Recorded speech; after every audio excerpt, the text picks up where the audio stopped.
Épouse de Christ, Shalom. Mon nom est Douce Colombe-Koulia et il me fait plaisir de me tenir devant vous aujourd'hui pour explorer un sujet d'une importance capitale dans notre cheminement spirituel, la chute de Samson. En scrutant les Écritures et en méditant sur le parcours de ce juge biblique emblématique, nous avons l'opportunité de tirer des enseignements significatifs sur notre propre parcours du combattant. En effet, l'histoire de Samson est une épopée captivante qui révèle la complexité de l'expérience humaine et des défis auxquels les leaders peuvent être confrontés dans leur vie et leur parcours avec le Seigneur Jésus. Cependant, sa chute tragique nous rappelle aussi la nécessité constante de maintenir notre vigilance spirituelle. Au cours de notre session d'aujourd'hui, nous plongerons dans l'histoire de Samson, examinant les facteurs qui ont conduit à sa chute. Nous verrons aussi combien la parole de Dieu est multidimensionnelle et d'une richesse incommensurable. En comprenant les circonstances et les décisions qui ont précipité la chute de Samson, nous serons mieux outillés pour nous garder de tels pièges. Tout au long de cette exploration, nous nous pencherons également sur les leçons profondes que nous pouvons tirer de la vie de Samson. Mes chères sœurs, la chute de Samson nous rappelle que nul n'est à l'abri des défis, des tentations de ce monde. Cependant, en nous tournant vers les Écritures et en plongeant dans l'histoire de ce juge biblique, nous trouverons des réponses inspirantes pour cultiver une foi forte et résiliente. Que le Saint-Esprit nous accompagne dans cette exploration profonde et nous aide à appliquer ces précieuses leçons dans nos vies. Sur ces quelques mots, je vous invite à appuyer sur la cloche en bas pour vous abonner. Partagez aussi au maximum la vidéo et changez la vie de quelqu'un parce que au contact de Jésus-Christ, nos ténèbres se changent en lumière. Amen. Mon nom est Douce Colombe-Koulia et je vous dis bon visionnement.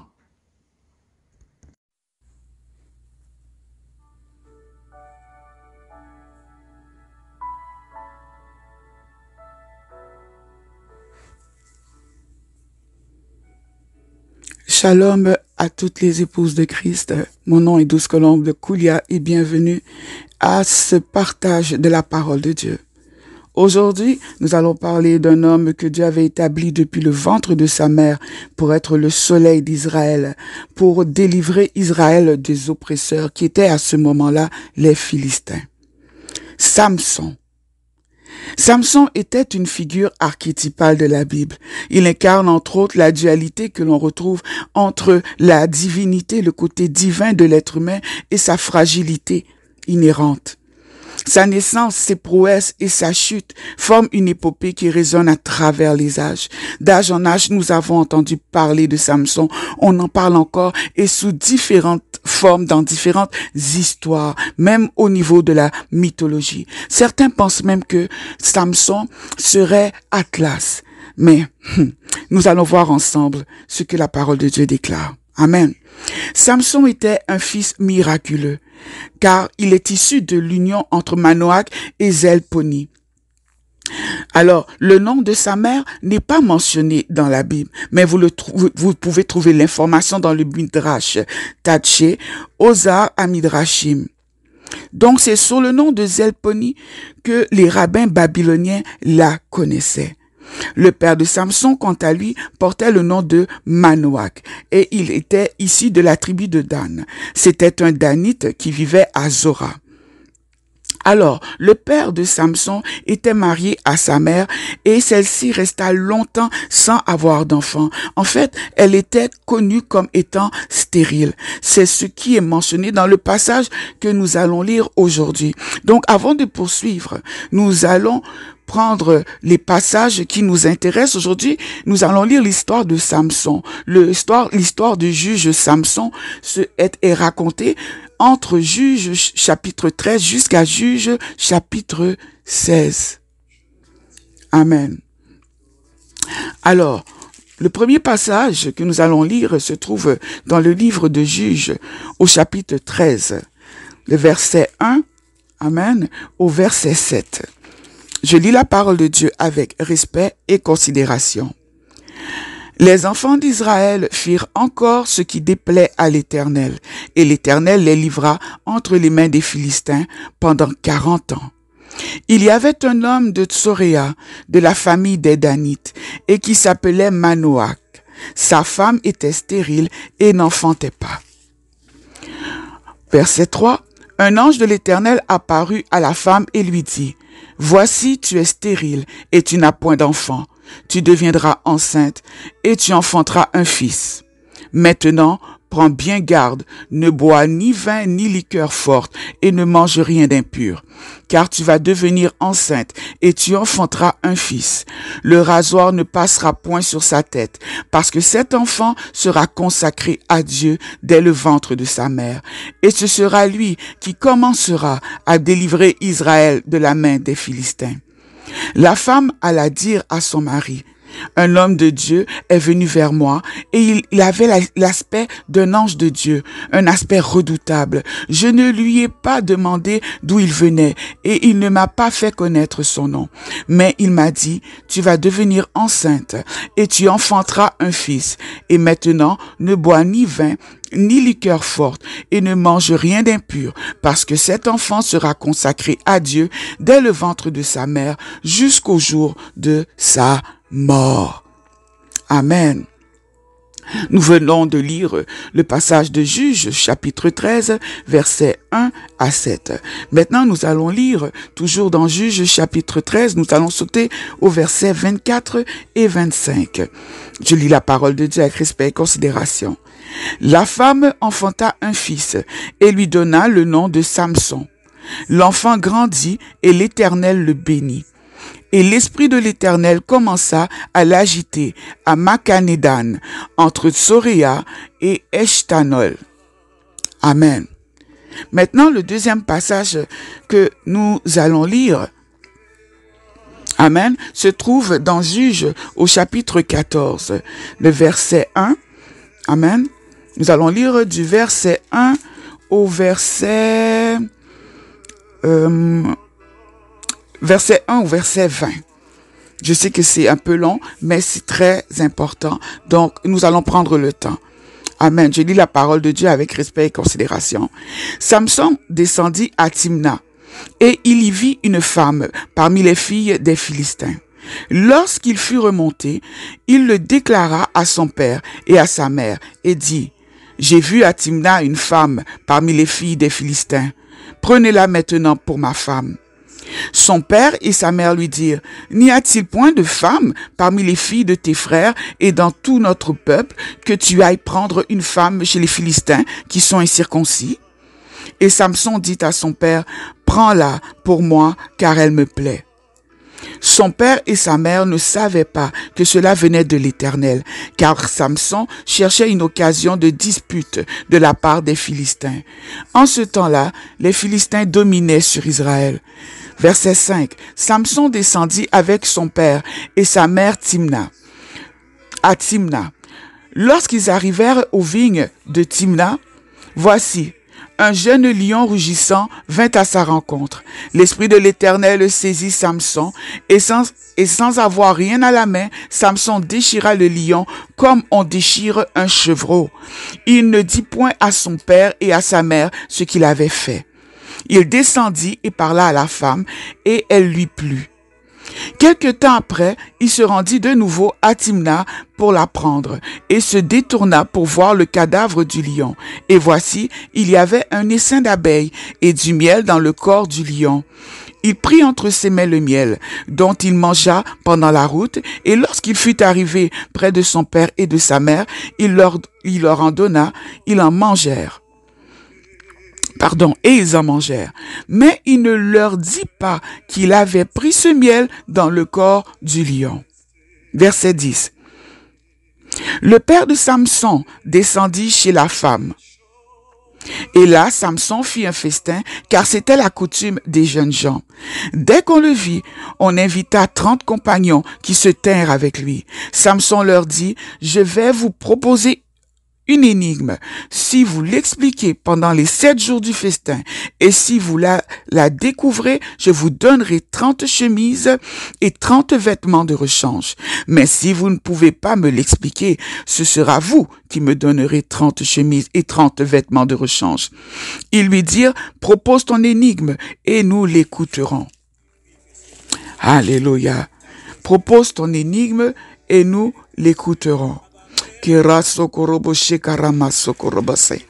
Maintenant, nous continuons. Attendez, excusez-moi. On reprend. Ok, verset 14.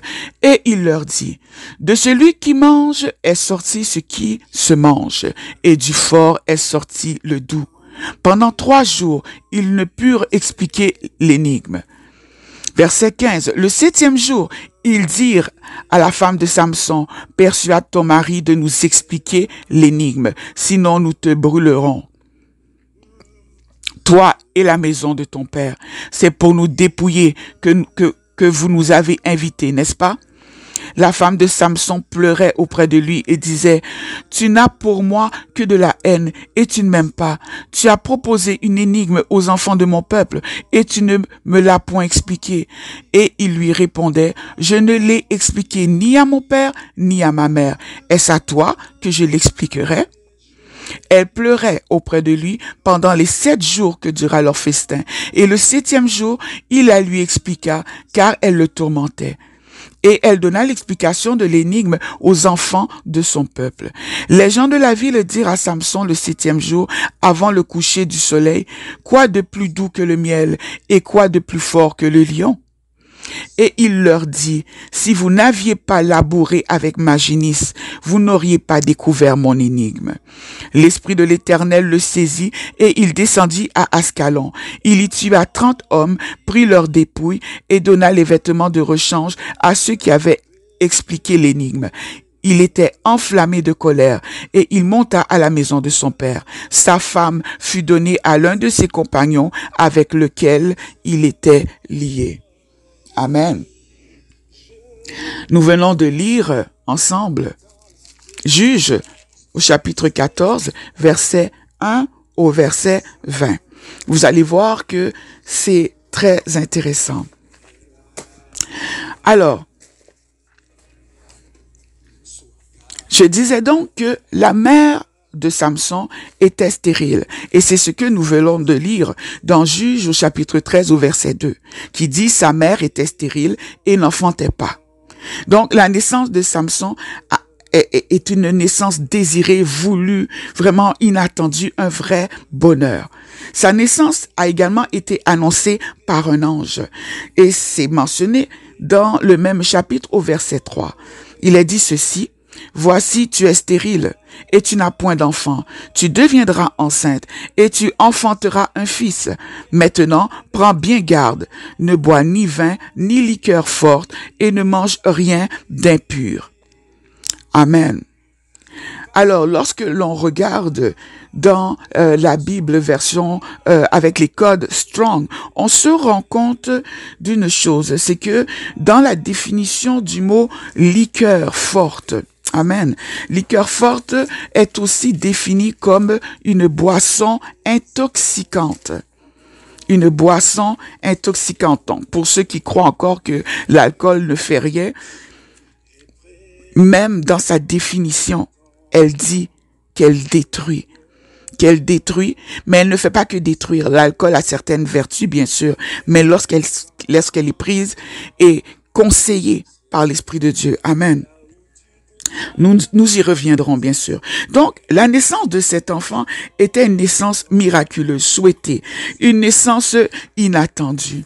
Quoi de plus beau à célébrer qu'une femme qui était stérile et qui donne enfin naissance après de nombreuses années à un premier enfant. Amen.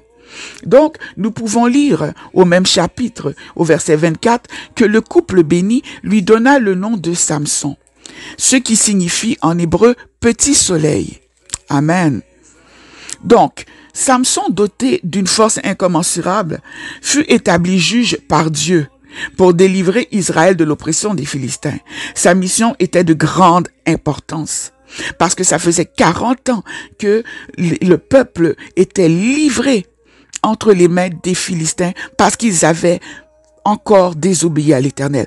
Malheureusement, la force physique de Samson, bien qu'exceptionnelle, s'accompagnait d'un tempérament impulsif et d'une tendance à prendre des risques inconsidérés. Amen. Ou du moins qui en avait l'air. Maintenant, lisons ensemble Juges au chapitre 14, versets 1 à 4. Nous l'avons lu tout à l'heure, donc nous allons lire que le verset 1 à 4. Amen. Samson descendit à Timna, et il y vit une femme parmi les filles des Philistins. Lorsqu'il fut remonté, retenez bien le verbe remonter, il le déclara à son père et à sa mère, et dit, j'ai vu à Timna une femme parmi les filles des Philistins, prenez-la maintenant pour ma femme.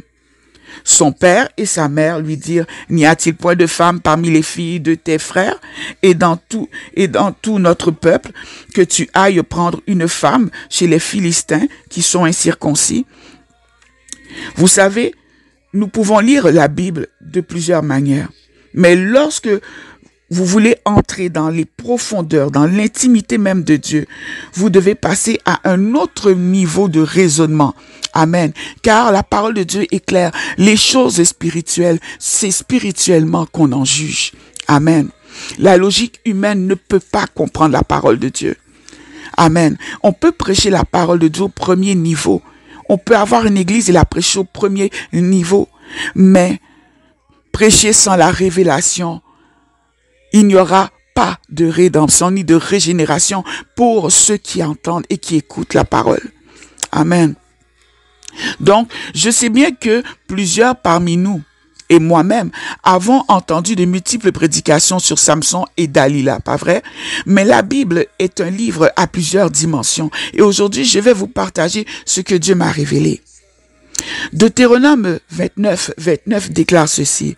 Les choses cachées sont à l'Éternel notre Dieu. Les choses révélées sont à nous et à nos enfants, à perpétuité, afin que nous mettions en pratique toutes les paroles de cette loi. Amen. Alors, chaque fois que le Seigneur nous révèle un mystère, cette révélation devient notre possession. C'est-à-dire que tant que tu n'as pas saisi ou compris, une révélation, tu ne peux pas la posséder. C'est par exemple le jour où tu comprends que tu peux commander aux anges, mais c'est au nom de Jésus-Christ, et que tu comprends la manière de le faire, et que ton cœur maintenant est persuadé, et que ton esprit est enfin rassasié de la parole, rassasié dans le sens que il a trouvé ce qu'il cherchait, il a compris. C'est à ce moment-là seulement que lorsque tu parleras, les anges agiront. Ils agiront parce que ton cœur s'est saisi de cette vérité et maintenant c'est la foi, ta foi qui parle. Amen. Donc, c'est la raison pour laquelle je vous ai lu le passage de Deutéronome 29, afin que vous compreniez l'importance de saisir chaque révélation, parce que chaque révélation que vous saisissez devient une possession, devient un héritage d'un très grand prix. Le nom Samson vient de l'hébreu et il signifie petit soleil. Un jour, Samson voit une femme et il décide à la vue de l'épouser. Il n'avait même pas encore parlé à cette femme lorsqu'il monta dire à son père et à sa mère qu'il désirait l'épouser. Amen. Donc, il a réagi, je vous dirais, aussi vivement que lorsque Adam a rencontré Ève et qu'il a dit oui, voici l'os de mes os, la chair de ma chair. Cependant, il y a quelque chose qui est mentionné parce que nous serions portés à dire bien sûr qu'il a été impulsif et que c'est son côté physique, humain, ses puissances sexuelles qui l'ont poussé à prendre cette décision. Mais nous pouvons très clairement lire ce que la parole de Dieu déclare dans Juge au chapitre 14, verset 4. Je lis la parole de Dieu. Son père et sa mère ne savaient pas que cela venait de l'Éternel, car Samson cherchait une occasion de dispute de la part des Philistins. Amen. Donc, c'est Dieu qui a poussé Samson à agir de la sorte. Bien que lorsque, aux premiers abords, on trouve cela absolument ridicule.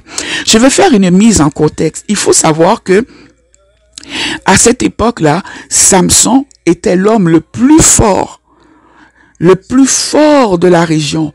Personne ne pouvait le battre et les Philistins qui étaient très nombreux n'y arrivaient pas non plus. D'accord?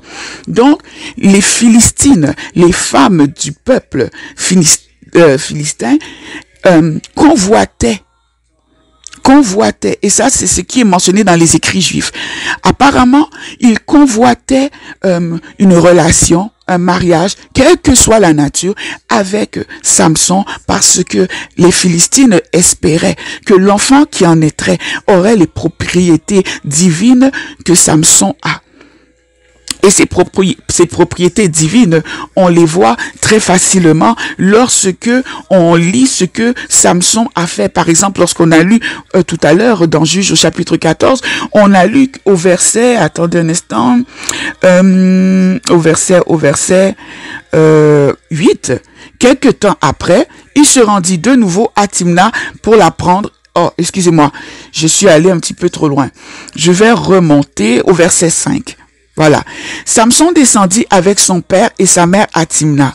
Lorsqu'ils arrivèrent aux vignes de Timna, voici, un jeune lion rugissant vint à sa rencontre. Verset 6. L'Esprit de l'Éternel saisit Samson et, sans avoir rien à la main, Samson déchira le lion comme on déchire un chevreau.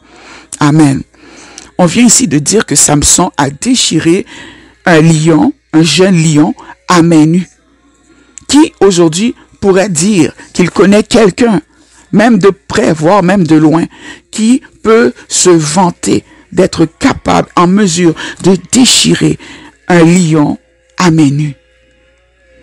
Voilà une caractéristique divine que les Philistines souhaitaient retrouver chez les enfants qui auraient peut-être pu naître avec entre elle et Samson, si Samson avait pu tomber dans leur piège.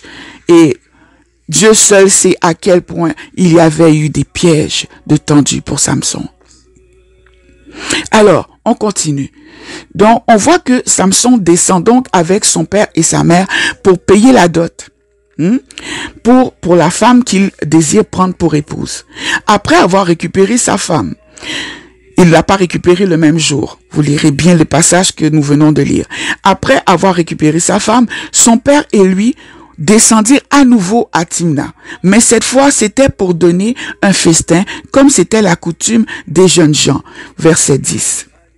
Ce festin a duré 7 jours. Cela rappelle drôlement les enterrements de vie de garçons ou de vie de jeunes filles que l'on a coutume de faire ici en Occident, mais aussi partout ailleurs sous différentes formes.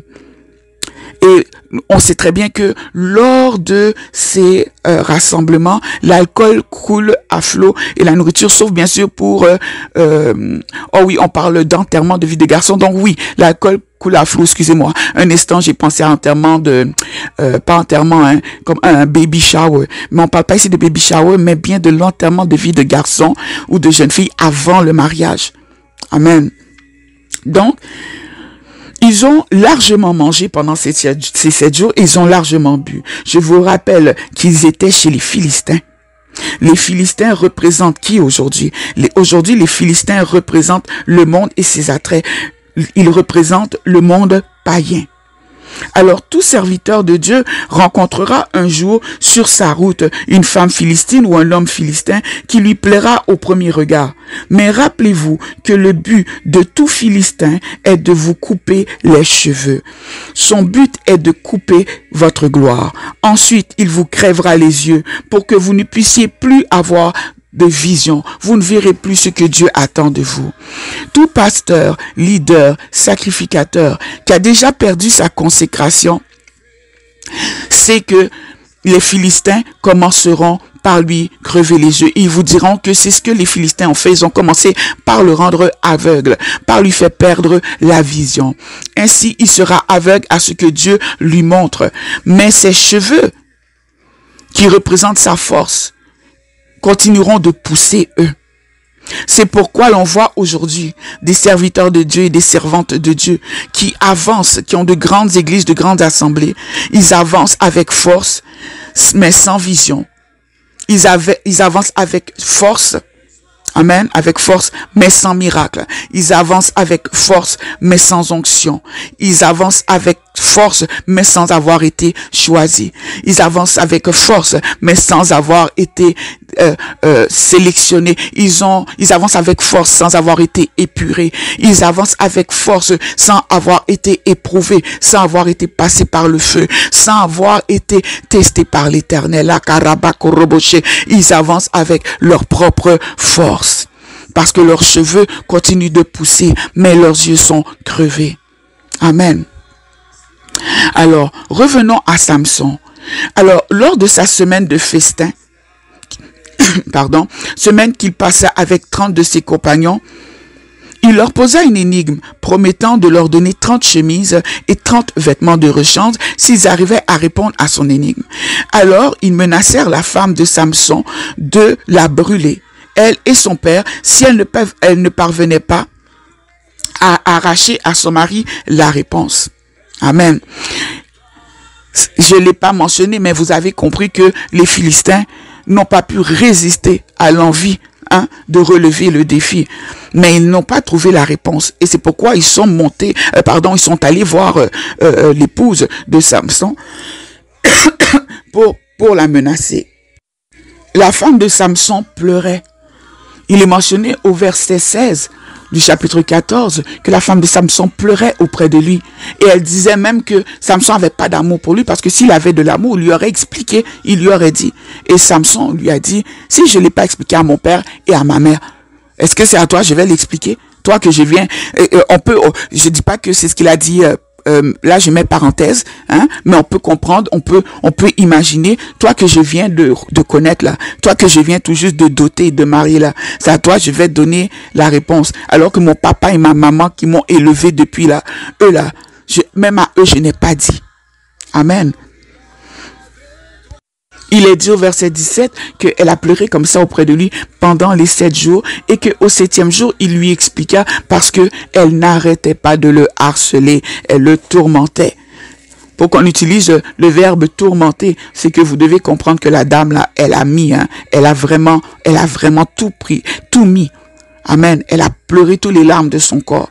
Et son mari a fini par lui dire, mais ne trouvez-vous pas étrange? Et je vous pose la question, qu'il n'est mentionné nulle part que sa femme lui a parlé du fait que les gens de son peuple l'avaient menacé.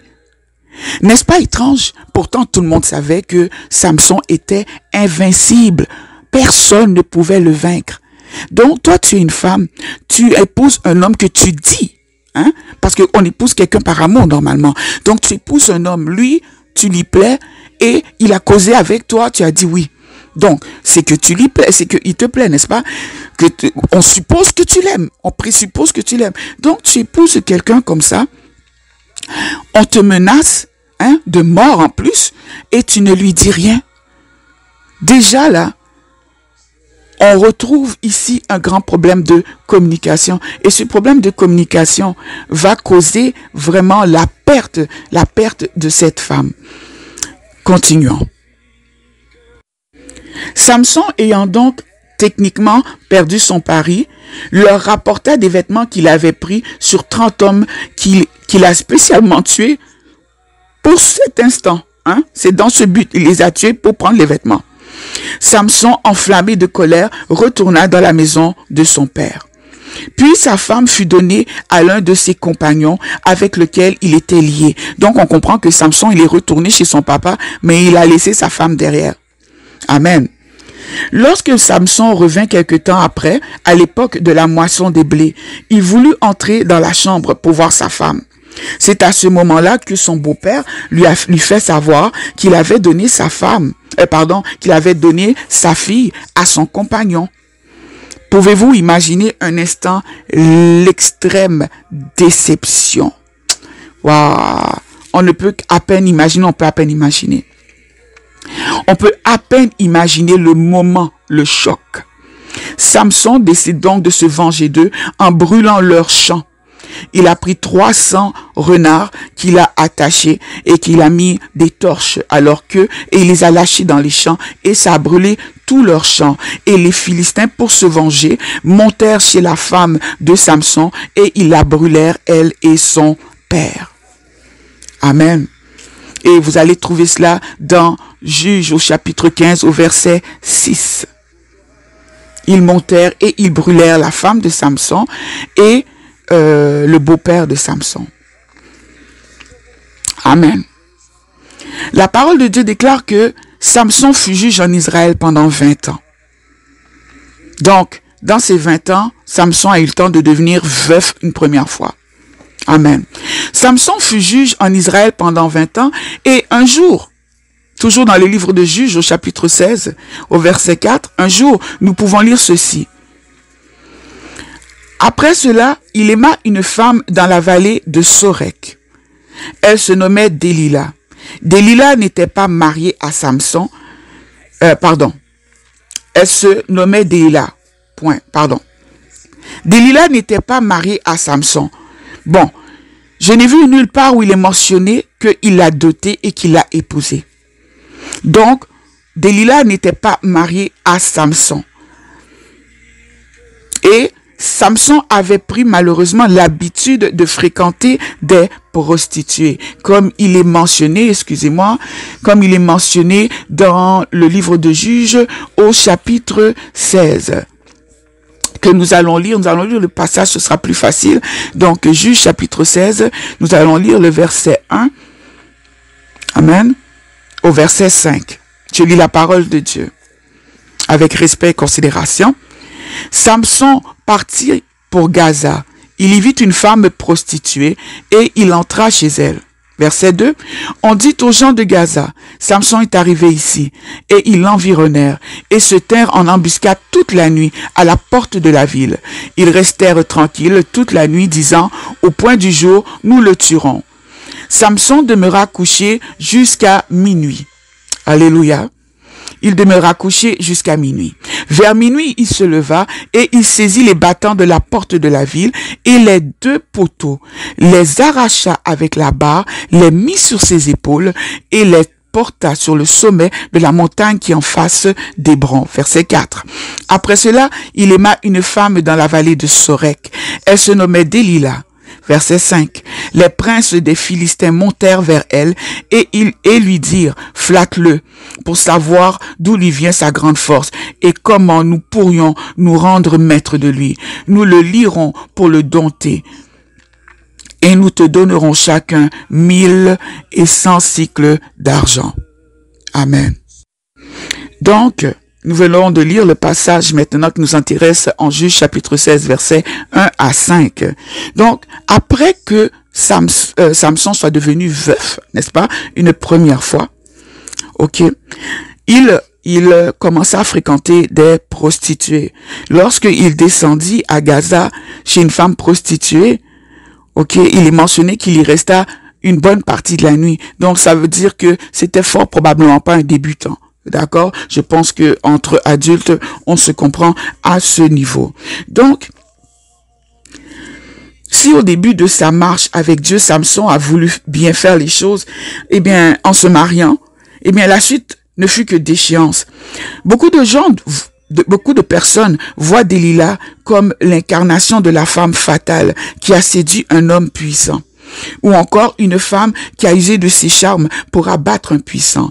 Si c'est ainsi que vous voyez encore ce passage, laissez-moi vous introduire dans une toute autre perspective, une autre perception et compréhension de la parole. Les actions de Délila dans le récit biblique sont centrées sur sa tentative de découvrir le secret de la force exceptionnelle de Samson, en collaboration avec les dirigeants des Philistins. Les Philistins cherchaient à mettre fin à la menace que représentait Samson pour leur domination. C'est pourquoi ils ont promis une récompense substantielle à Délila si elle parvenait à leur révéler la source de la force de Samson. Délila a utilisé la séduction et son influence sur Samson pour découvrir le secret de sa force. À 3 reprises, elle a tenté de le persuader de révéler la source de sa puissance en lui posant sournoisement des questions. Mais à chaque occasion, Samson a répondu par la fausseté en révélant des méthodes factices pour le maîtriser. Ces tromperies ont montré la perspicacité et la ruse de Délila, mais aussi la fragilité émotionnelle de Samson face à ses avances.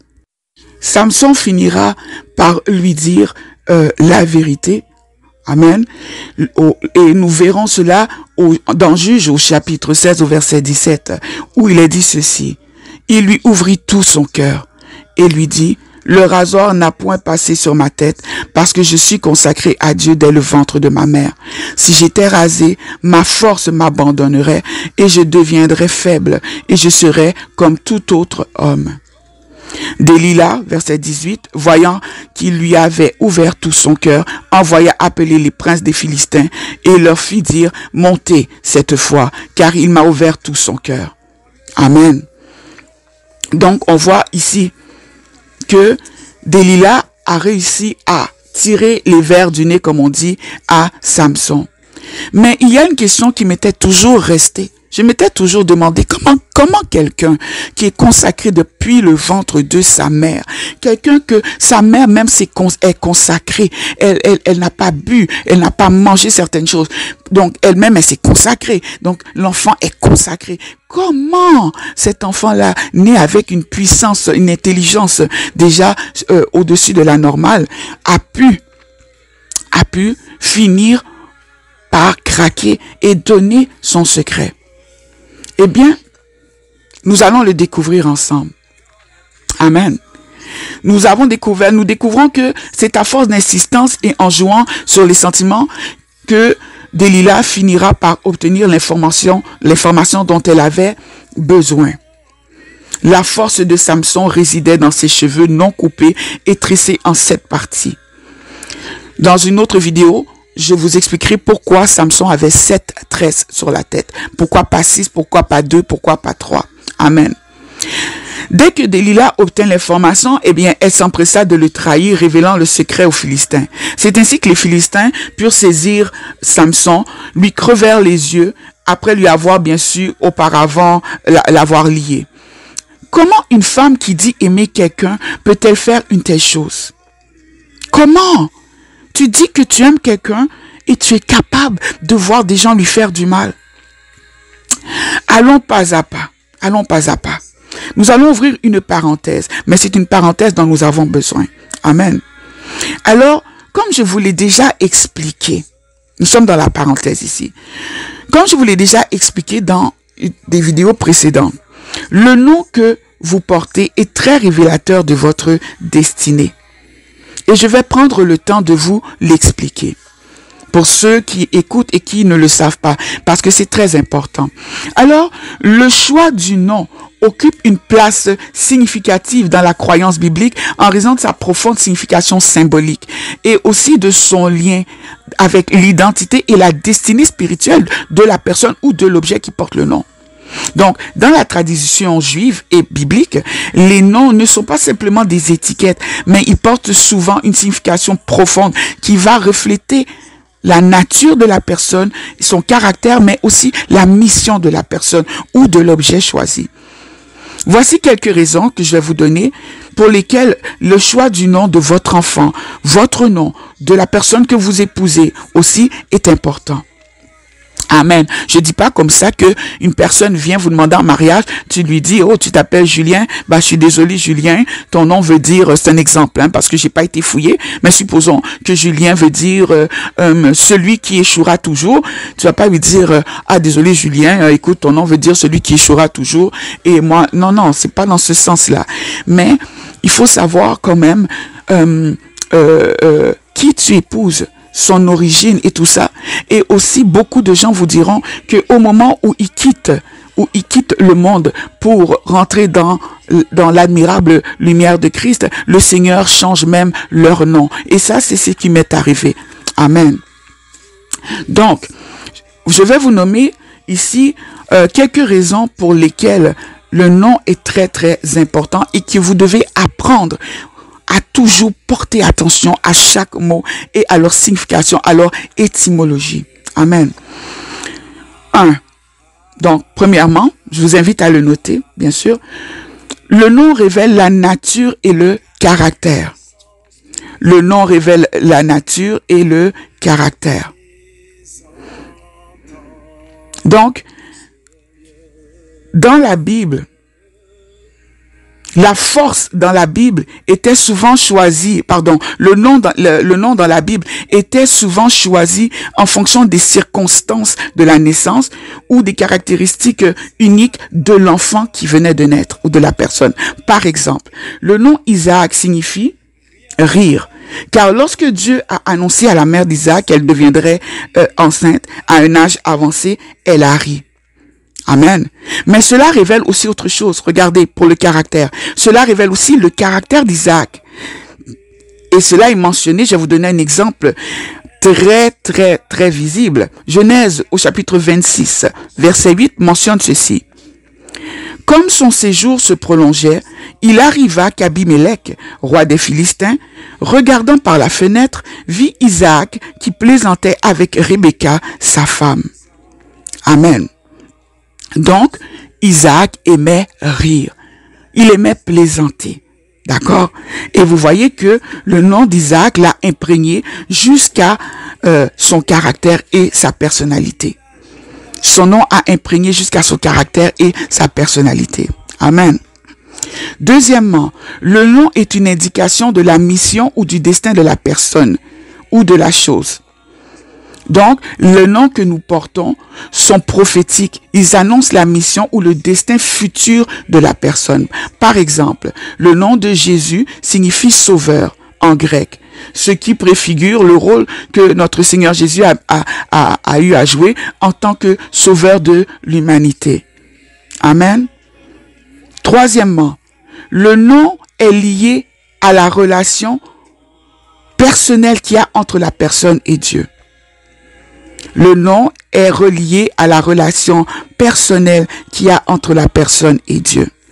Par exemple, le nom Israël signifie lutte avec Dieu, rappelant le moment où Jacob lutta avec un ange du Seigneur. Et le nom Élie, par exemple, signifie mon Dieu est Yahvé, exprimant une relation étroite que Élie entretenait avec le Dieu d'Israël. Amen. Quatrièmement, le nom représente le renouvellement et la rédemption. Le nom représente le renouvellement et la rédemption. Le nom d'une personne peut symboliser un nouveau départ. Par exemple, Abraham, qui s'écrivait A-B-R-A-M, devient Abraham, qui s'écrit A-B-R-H-A-M, ce qui signifie père d'une multitude, pour marquer son nouveau rôle en tant que père des nations. Amen. Donc, nous comprenons donc par ces exemples, et il y en a beaucoup d'autres, que le nom que vous portez, que je porte, que tu portes, que nous portons, amen, que nos enfants portent, les mots que nous utilisons pour nommer certains lieux, jouera toujours sur ce qui adviendra de nous. Toujours. C'est pourquoi lorsque on envoie un enfant dans une école qui s'appelle école, par exemple, je sais pas moi, les gamins enchantés. Ou encore, tu l'envoies dans une école qui s'appelle la philosophie d'Aphrodite. Ou bien encore, je sais pas moi, les petits lutins d'Aragon. Voilà. Donc, il faut pas vous étonner, ok, que ce lieu qui a été nommé ainsi imprègne vos enfants dans leur comportement. Et je suis certaine que vous êtes nombreuses qui peuvent en témoigner. Ne vous gênez pas pour me mettre des commentaires, des exemples. Venez me donner quelques exemples justement que vous avez pu observer de vous-même. Amen. Amen, gloire à Dieu. Alors maintenant que je vous ai expliqué cette partie, appliquons-le au cas qui nous intéresse, c'est-à-dire dans le cas de Samson. Samson signifie petit soleil. Amen. Delilah, quant à elle, dans la langue arabe, elle se traduit par guide ou coquette. Je dis bien dans la langue arabe. C'est à cause de la facilité à faire des liens avec coquette, n'est-ce pas, que l'on entend constamment des prédications qui disent Samson aimait les femmes, la preuve est qu'il a couché avec une prostituée. À cause de Dalila qui l'a séduit, il a fini par dire son secret. Et lorsqu'on parle de Dalila, on parle toujours d'une femme belle. Elle est belle, elle est belle, elle est belle. Mais qui a vu Dalila? Moi, j'étais pas là, je ne l'ai pas vue. Amen. Certains y voient même une certaine Jézabel. La parole de Dieu est si riche et elle est vraiment multidimensionnelle. Alors ce n'est pas tout à fait faux et de toute manière c'est Jésus-Christ qui en jugera. Nous n'allons pas aborder ce côté Jézabel. Ce n'est pas ce que moi je suis venu enseigner. Mais si vous ne voulez pas vous nourrir que de lait, je vous invite à voir les choses avec des yeux spirituels. Car la parole de Dieu déclare que les choses spirituelles, c'est spirituellement qu'on en juge. Dalila ne signifie pas seulement coquette. Ça, c'est en arabe, comme j'ai dit. Mais dans la langue hébreu, elle signifie la porte de la nuit. Amen. Sachez qu'elle a une autre signification qui signifie... une autre signification aussi, qui est celle-ci, celle de affaiblir ou qui rend faible, qui affaiblit ou qui rend faible. Amen. Et le mot sorek que l'on retrouve au verset 4, amen, que nous lisions tout à l'heure, donc au chapitre 16, verset 4, il descendit dans la vallée de Sorek. Le mot Sorek, quant à lui, signifie littéralement vin de choix, du vin, V-I-N, vin de choix. Amen. Donc, je vous relis le verset 4 du chapitre 16. Je vous le relis pour vous ramener un peu ce que nous avons vu. Après cela, il aima une femme dans la vallée de Sorek. Elle se nommait Délila. Amen. Donc, le mot Sorek signifie vin de choix. Maintenant, voici comment vous devez lire le verset 4, ok, pour accéder à un autre niveau spirituel. Et si vous mettez à lire la parole de Dieu de cette manière, j'ai dit, votre vie ne sera plus jamais la même. Votre façon aussi de comprendre la parole de Dieu va évoluer. Amen. Verset 4. Ok? Voici la version originale. Après cela, il aima une femme dans la vallée de Sorek. Elle se nommait Délila. Maintenant, spirituellement, ton esprit doit comprendre quoi? Avec tout ce qu'on vient de lire, de partager. Donc, on pourrait paraphraser ainsi. Après cela, Samson descendit dans la vallée du vin de choix, ou dans la vallée du vin, et il tomba amoureux d'une femme du nom de Faiblesse. Amen. Vous pourriez aussi dire ceci, et je ne vais pas le développer tout de suite, mais vous pourriez aussi dire ceci. Après cela, Samson, qui signifie petit soleil, après cela, petit soleil descendit dans la vallée du vin. Ok? Ok? Et il tomba amoureux de la nuit. Ou des portes de la nuit. Amen. Donc, c'est carrément un soleil qui tombe amoureux de la lune. C'est carrément ça. La nuit, qui préside la nuit? La lune, qui préside le jour? Le soleil. Ça, c'est ce qui arrive lorsque le soleil tombe amoureux de la lune. Amen. Lorsque la lumière se mêle aux ténèbres. Nous allons encore simplifier. Je paraphrase encore. Après cela, Samson alla dans la vallée de l'alcool, où il tomba amoureux de Faiblesse. Si on prend avec la première définition. Sinon, après cela, petit soleil alla dans la vallée de l'alcool, où il tomba amoureux de la nuit, où il tomba amoureux des ténèbres. Amen. Donc, si on revient à Faiblesse, vous connaissez probablement l'expression qui dit « c'est mon péché mignon ». Donc oui, on peut tomber amoureux de son péché. C'est mon péché mignon. Tu le chéris, tu chéris ton péché. Amen. Samson avait clairement un problème d'alcool. On pouvait déjà s'en douter lorsque dans le chapitre 14, on se rend compte qu'il a fêté 7 jours copieusement. La nourriture, mais aussi l'alcool coulait à flot. Et quelques temps plus tard, Samson descendait dans la vallée où il tombait amoureux de sa faiblesse, c'est-à-dire de l'alcool. Il descendit dans la vallée de Sorek, dans la vallée du vin de Choix, dans la vallée de l'alcool. Samson, buvait. Et s'il a révélé son secret, ok, ce n'est pas par pulsion sexuelle, parce qu'il aurait pu très bien comme coucher avec la prostituée et puis déblatérer. Il buvait aussi avec la prostituée, très probablement. Mais pourtant, il n'a pas déblatéré, il n'a pas dit son secret. Alors, excusez-moi, il était aussi attiré, par la prostituée, mais il n'a pas déblatéré son secret à cause de sa beauté, mais à cause de l'alcool, voilà. À cause de l'alcool, lorsqu'il descendit dans la vallée de l'alcool, dans la vallée du vin de Choix, dans la vallée de Sorek, lorsqu'il tomba amoureux de sa faiblesse, lorsqu'il tomba amoureux de l'alcool, lorsqu'il tomba amoureux de la nuit, lorsqu'il devient dépendant de l'alcool, il dévoila son secret. Amen. Et s'il a révélé son secret, c'est pour la même raison que Noé a vu ce qui lui était intime aussi être dévoilé. Qui en était la cause? L'alcool. Aujourd'hui, nombreuses sont les églises qui enseignent que boire de l'alcool n'est absolument pas un problème. Sur quoi se base-t-il? Eh bien, il se base principalement sur le fait que Jésus avait bu du vin. Et sur le passage du livre de 1 Timothée chapitre 5 verset 23 qui déclare ceci: ne continue pas à boire que de l'eau, mais fais usage d'un peu de vin à cause de ton estomac et de tes fréquentes indispositions.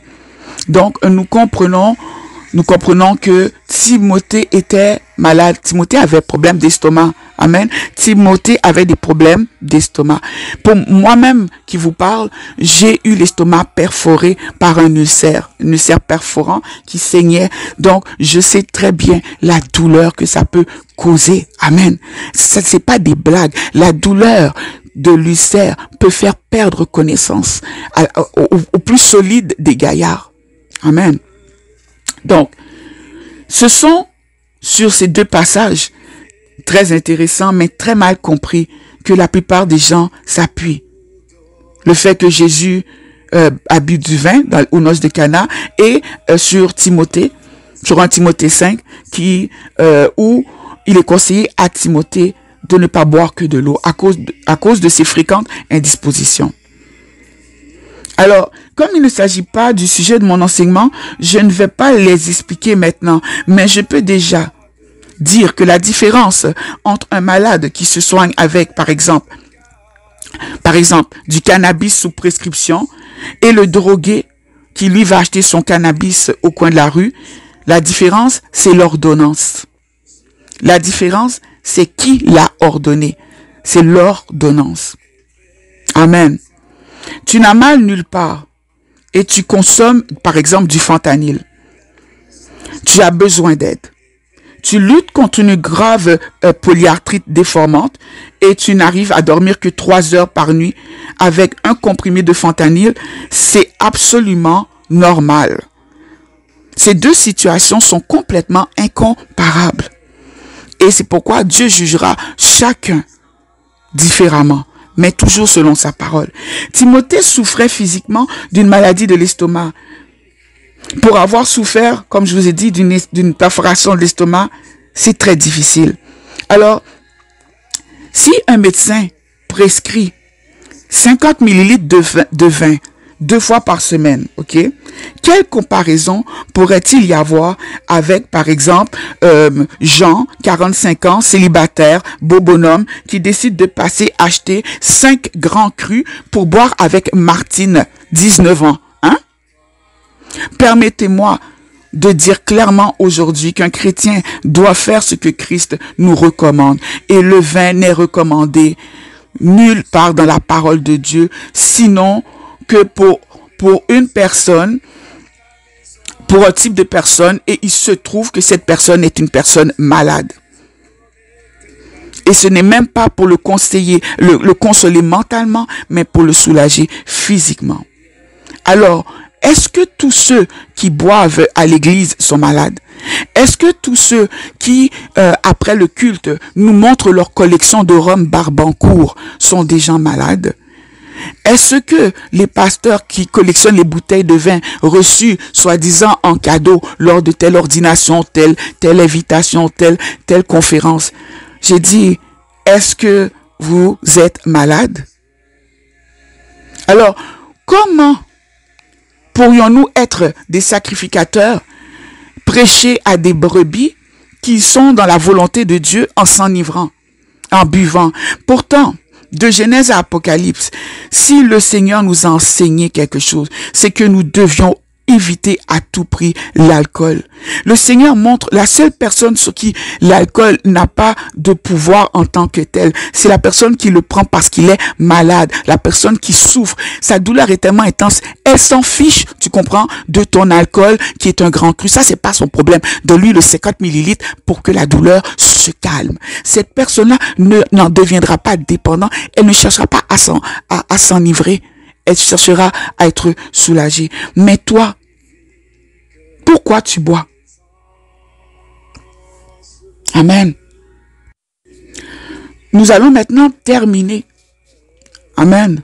Sur quelques passages pour vous montrer que de Genèse à Apocalypse, le Seigneur a toujours montré que de boire du vin avait des conséquences désastreuses sur les enfants de Dieu, sur ceux qui sont appelés, ceux qui sont consacrés. Amen. Le premier exemple se trouve dans Genèse au chapitre 9 au verset 20 à 22. Je lis la parole de Dieu avec respect et considération. Noé commença à cultiver la terre et planta de la vigne. Il but du vin, s'enivra et se découvrit au milieu de sa tente. Cham, père de Canaan, vit la nudité de son père et il le rapporta dehors à ses deux frères. Donc, le fait que Noé se soit enivré l'a rendu vulnérable et a conduit à cette situation non seulement embarrassante, mais qui n'est pas non plus sans conséquence. Et nous allons lire ensemble la conséquence qui se trouve en Genèse chapitre 9, versets 24 et 25. Je lis la parole de Dieu avec respect et considération. Lorsque Noé se réveilla de son vin, il apprit ce que lui avait fait son fils cadet. Ce qu'a fait son fils cadet. Et il dit, maudit soit Canaan, qui soit l'esclave des esclaves de ses frères. Amen. Donc, Noé a maudit la descendance de Cham. C'est grave. Il a maudit la descendance de Cham. Il a maudit Canaan. Pour ceux qui ne le savent pas, je vais vous l'expliquer tout de suite. Pourquoi est-ce que, c'est Cham qui a vu son père nu et qui a commis le péché, mais pourquoi est-ce que Noé a maudit Canaan? C'est simplement Canaan qui est son petit-fils en fait. Pourquoi? Simplement parce que lorsque Noé est arrivé sur la terre ferme avec sa famille, la première chose que Dieu avait fait, c'était quoi? C'était de les bénir. Or, la parole de Dieu est claire. Nul ne peut maudire ce que Dieu a béni. C'est la raison pour laquelle Noé ne pouvait pas maudire Cham, qui venait d'être béni par l'Éternel, et il a maudit la descendance, donc son petit-fils. Amen. Donc, on voit ici une très grande conséquence de l'alcool. Parce que c'est vrai que ce que Cham a fait, c'est pas bon. Je suis d'accord. Mais je dirais encore mieux, si son père n'avait pas bu, tout cela ne serait simplement même pas arrivé. Amen. Le deuxième exemple se trouve en Genèse au chapitre 19, versets 30 à 38. Nous allons lire l'histoire de Lot. Je lis la parole de Dieu avec respect et considération. Lot quitta Tsoar pour la hauteur et se fixa sur la montagne avec ses deux filles. L'aînée dit à la plus jeune, « Notre père est vieux, et il n'y a point d'homme dans la contrée pour venir vers nous, selon l'usage de tous les pays. Viens, faisons boire du vin à notre père, et couchons avec lui, afin que nous conservions la race de notre père. » Elles firent donc boire du vin à leur père cette nuit-là, et l'aînée alla coucher avec son père. Il ne s'aperçut ni quand elle se coucha, ni quand elle se leva. Le lendemain, l'aînée dit à la plus jeune, « Voici, j'ai couché la nuit dernière avec mon père. Faisons-lui boire du vin encore cette nuit, et va coucher avec lui, afin que nous conservions la race de notre père. » Verset 35. Elles firent boire du vin à leur père encore cette nuit-là, et la cadette alla coucher avec lui.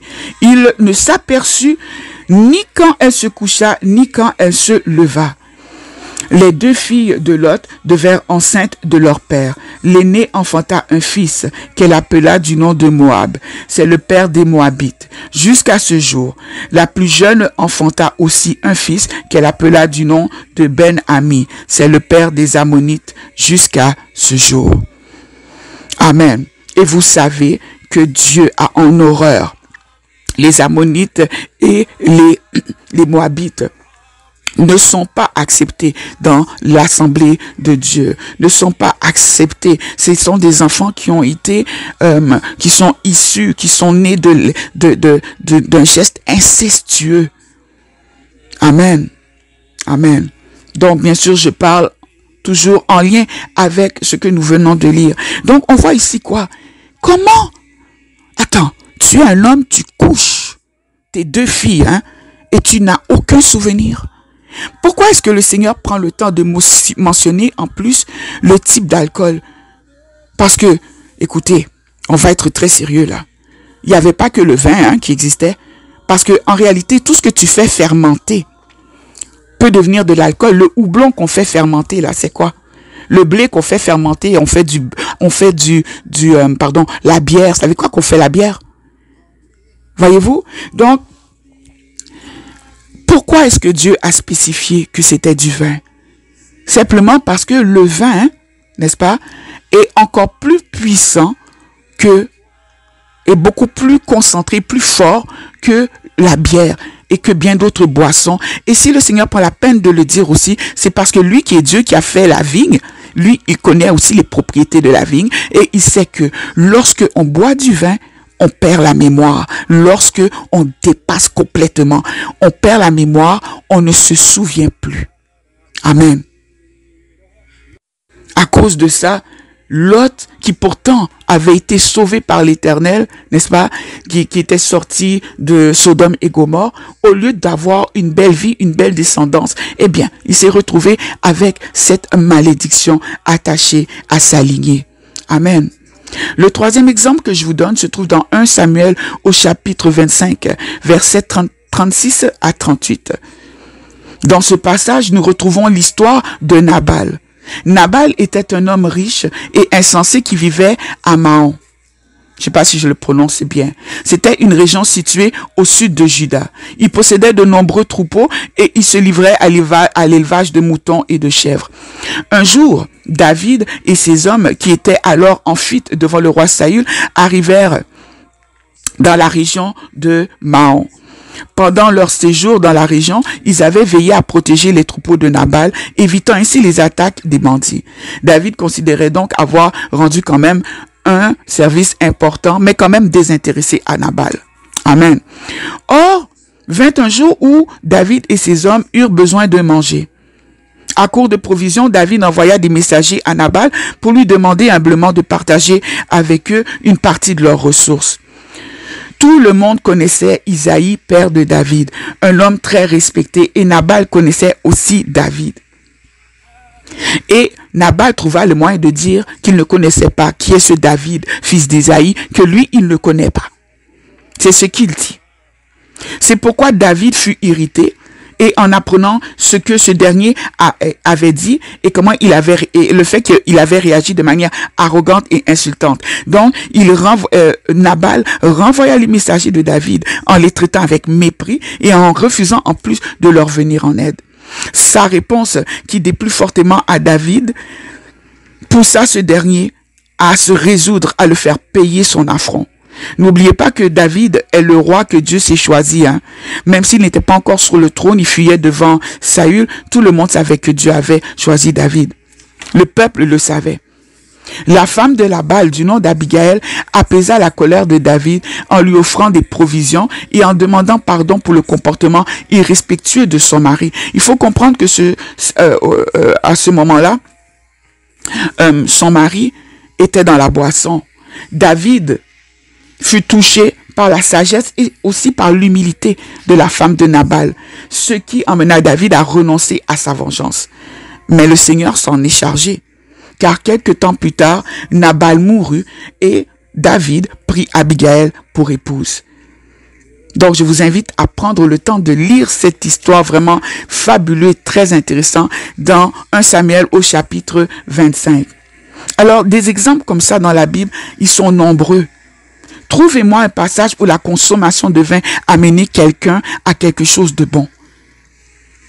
À part Jésus là, hein? À part Jésus qui est le seul qui a dominé le fruit de la vigne. Tous les autres ont échoué. Noé a échoué. L'alcool lui est monté à la tête. Et il n'est pas le seul. Lot a bu. Ils sont combien comme ça qui ont bu et qui se sont retrouvés dans des situations impossibles. Amen. Donc, nous avons vu aujourd'hui que le Seigneur nous parle tantôt d'une manière, tantôt d'une autre. Mais c'est nous qui ne sommes pas attentifs. C'est nous qui ne sommes pas attentifs à ce qu'il essaie de nous dire. Amen. Nous ne sommes pas attentifs. Cherchons à comprendre davantage la parole de Dieu, mes sœurs. Cherchons à comprendre davantage la parole de Dieu. Vous devez lire la parole de Dieu autrement, avec une autre vision. Amen. Je bénis le nom du Seigneur pour le temps que nous venons de passer. Seigneur, que cette parole, que cet échange, Seigneur éternel, pénètre les cœurs et augmente l'intelligence. Qu'il le Seigneur fasse diminuer l'ignorance et qu'il le Seigneur Dieu nous rende et rende ton Église encore plus forte dans le nom puissant et merveilleux de Jésus-Christ. Amen. Dans une autre petite vidéo, je vous montrerai le lien entre l'histoire de Samson, amen, le petit soleil, qui est tombé amoureux de la lune, des ténèbres, amen, et le passage de Apocalypse, la femme, amen, qui est debout, les pieds, les pieds sur la lune, amen, et qui tient le soleil. Je vous cherche le passage. Le passage dont je vous parle pour celles qui ont envie d'aller jeter tout de suite un œil et puis de prendre le temps de méditer dessus avant qu'on aborde le sujet. Vous pouvez aussi même venir me poser des questions, ne vous gênez pas. Le passage se trouve dans Apocalypse au chapitre 12, verset 1. Je lis la parole de Dieu avec respect et considération.